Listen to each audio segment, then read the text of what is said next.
Hello, Good Shepherd and Saints Francis and John. I'm Deacon Mike Lynch with Good Shepherd Church.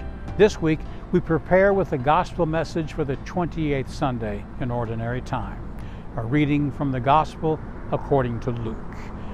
As Jesus continued his journey to Jerusalem, he traveled through Samaria and Galilee. As he was entering a village, 10 lepers met him. They stood at a distance from him and raised their voices, saying, "Jesus, Master, have pity on us."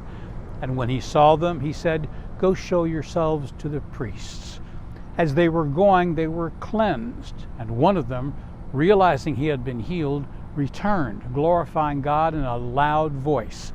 And he fell at the feet of Jesus and thanked him.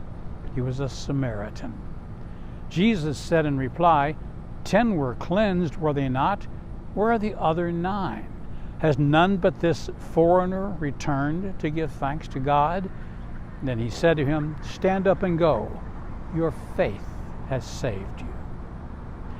It's pretty obvious why Jesus questions where the other 9 lepers he cleansed have gone to.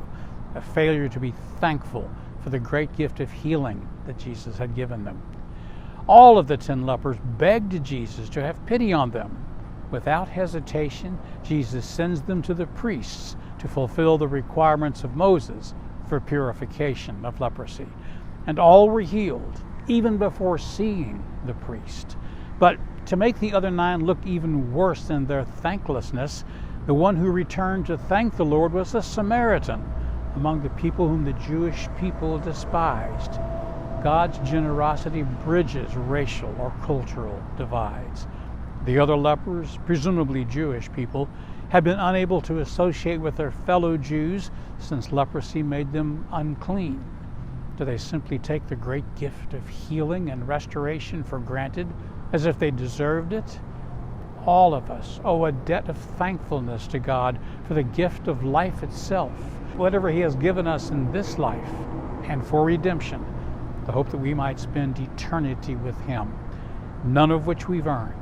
God freely gave us these gifts as Jesus gave healing to the lepers. We should show God how thankful we are by being generous to others, as He is generous to us. As St. Paul's letter to the Colossians tells us, "Whatever you do, in word or in deed, do everything in the name of the Lord Jesus, giving thanks to God the Father through Him." Here's some family activities to consider in light of this reading. With your family, ask this question: do we know any foreigners, people from another country or faith, who remember to thank God for blessings? Do we thank God? And is it in a different way that others do? Do you think God embraces our thanks equally, regardless of how different cultures traditionally give thanks? God bless, and see you at Mass.